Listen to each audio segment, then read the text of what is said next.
देखिए संयोजी ऊतक के बारे में बात जानेंगे। संयोजी ऊतक या कनेक्टिव टिश्यू, इसके नाम से स्पष्ट है कि संयोग करने वाला ऊतक है ना, कनेक्ट करने वाला ऊतक। तो ऐसे ऊतक जो अन्य ऊतकों और अंगों को बांधने का, जोड़ने का कार्य करते हैं, उन्हें संयोजी ऊतक कहते हैं। नाम से स्पष्ट हो रहा है ना, संयोजी ऊतक। उसके बाद जो है ये बाकी शरीर में जो है क्या क्या करते हैं, सुरक्षा प्रदान करते हैं, शरीर के अंगों को सुरक्षा सहारा देते हैं और दृढ़ता देते हैं, ठीक ना।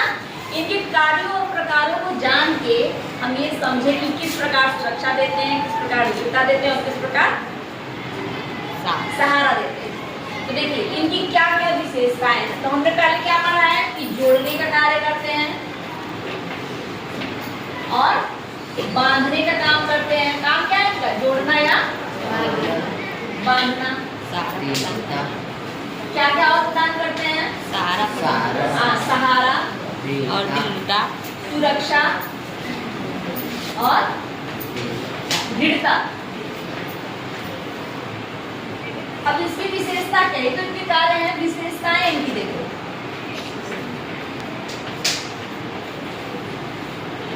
ये भूरी मीसोडर्म से उत्पन्न होते हैं, भूरी मीसोडर्म से इनका विकास होता है। भूर में 3 लेयर होती हैं, बीच वाली लेयर को भूरी मीसोडर्म, इससे इसका उत्पत्ति होती है, विकास होता है, ठीक ना। दूसरा है जो इसमें अंतरकोशिकी, हम लोग पढ़ चुके हैं ना, अंतरकोशिकी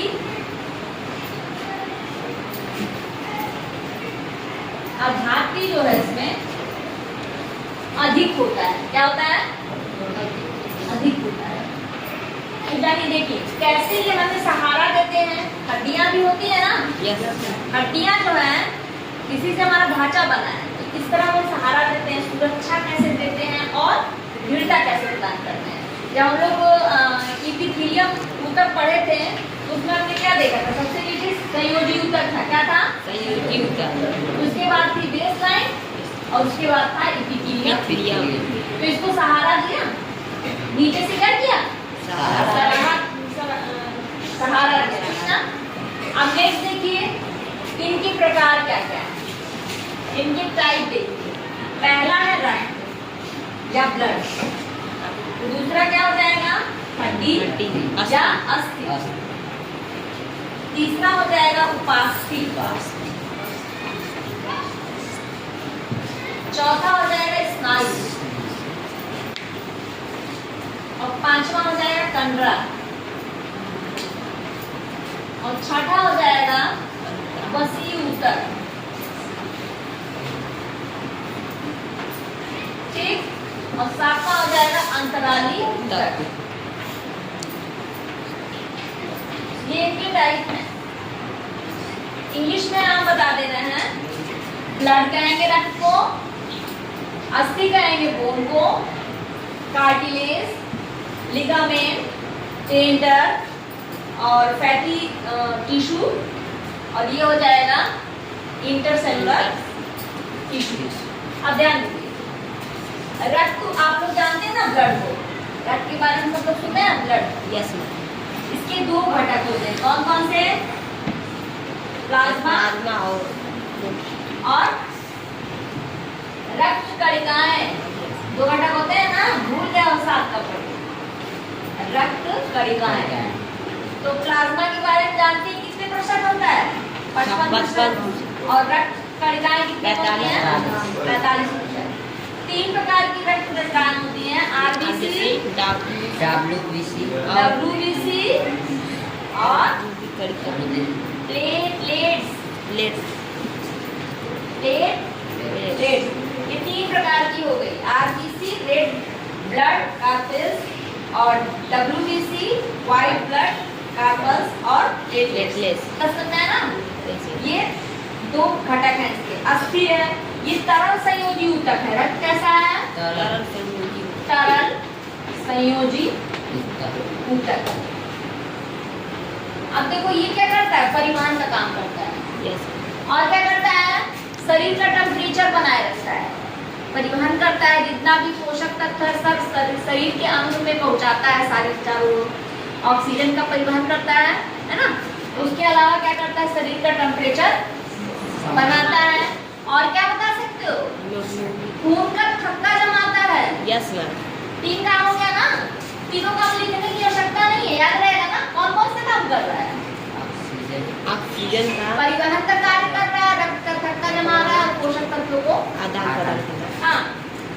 अब अस्थि आ जाएगी, कठोर होती है और ठोस होती है। क्या होती है, कठोर होती है और ठोस होती कठोर और ठोस संयोजी ऊतक है अस्थि, ठीक ना।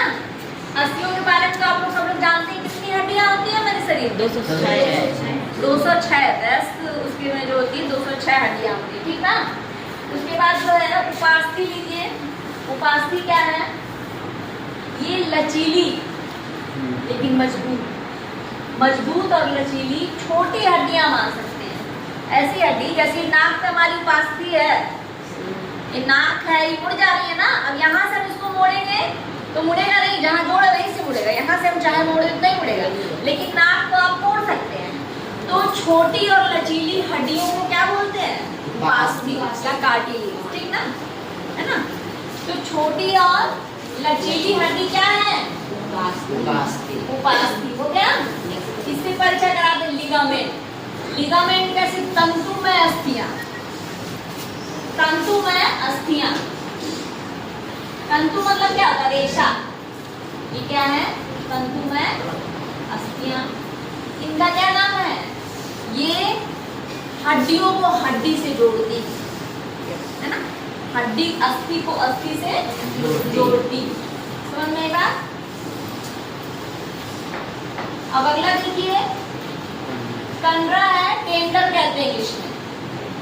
ये क्या करती हैं, ये भी तंतुमय है, लचीली तंतुमय अस्थि है। किसको जोड़ती हैं, मसल्स को, मांसपेशियों को हड्डियों से जोड़ती है। क्या करती है, मांसपेशियों को याद रहेगा, मांसपेशी को हड्डियों से जोड़ती है। वसीय ऊतक, वसीय नाम से ही इसको फैटी टिश्यू कहते हैं, नाम से ही स्पष्ट है कि वसा का संचय करती है। क्या करती है, वसा का संचय। हमारी स्किन के नीचे एक पूरी फैट की लेयर होती है, इन्हीं से हम लोग खूबसूरत भी दिखते हैं, है ना। नहीं तो सबका अगर वसा हटा दिया जाए, मांस अगर ऊपर से हटा दिया जाए, चिकनाहट ना रहे, रहे भी मांस, ये वसीय ऊतक ना रहे, वैसा चिकना चिकना आदमी नहीं दिखेगा, झुर्री उरी पड़ जाएगी, ठीक ना। तो ये वसीय ऊतक जो है क्या करते हैं, वसा का संग्रह करती है। और वसा का 2 काम है, एक तो चिकनाई देता है और दूसरा काम क्या करेगा, गर्मी देगा शरीर। वसा रहेगी तभी ना गर्मी रहेगी।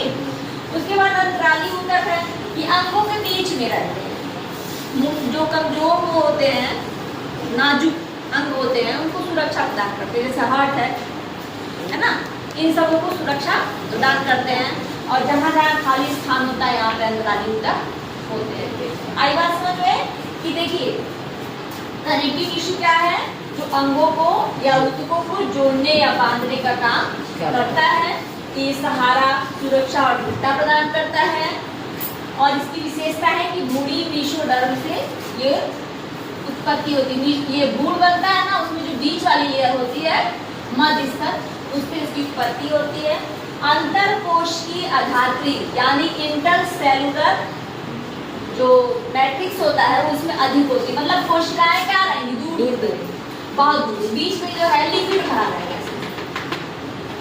समझ में आएगा, ऐसे लिक्विड दूर दूर है, ब्लड होता है दूर दूर, तो इस तरह ये अधिक रहेगा, इनमें गैपिंग अधिक, किसी में कम किसी में अधिक।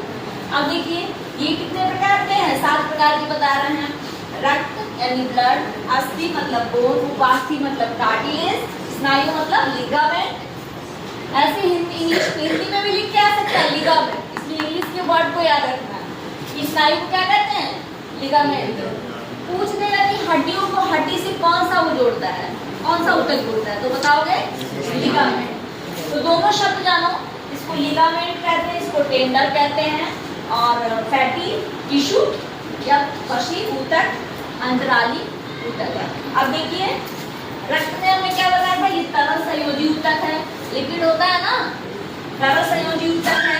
इसके 2 पार्ट है, प्लाज्मा और कणिकाएं। तो प्लाज्मा में 55% और कणिकाएं जो होती हैं वो 45% होती हैं। प्लाज्मा में प्रोटीन और ये सब पाया जाता है, इसमें हार्मोन्स का परिवहन होता है। यही परिवहन का मेन काम कौन करता है? प्लाज्मा करता है, ठीक है। प्रोटीन है, हार्मोन्स इन सब का परिवहन करता है। इसके अलावा जो है कणिकाएं 3 प्रकार की हैं, आरबीसी, डब्ल्यूबीसी और प्लेटलेट्स। सबसे अधिक कौन सी रहेगी? आरबीसी। ब्लड में सबसे ज्यादा आरबीसी रहता है और उसके बाद प्लेटलेट्स रहता है और लास्ट सबसे कम कौन रहता है? डब्ल्यूबीसी, ठीक ना। तो इनका ब्लड का भी 3 काम बताया थे, परिवहन का काम करेगा और क्या करेगा? ऑक्सीजन का, हाँ, हार्मोन्स और पोषक तत्वों का परिवहन करेगा और ऑक्सीजन का परिवहन करेगा, CO2 का परिवहन भी करेगा ना। ब्लड के ही माध्यम से आता जाता है और शरीर को गर्म रखता है। ब्लड शरीर का मतलब तापमान नियंत्रण करता है, गर्मी में गर्म, ठंडी में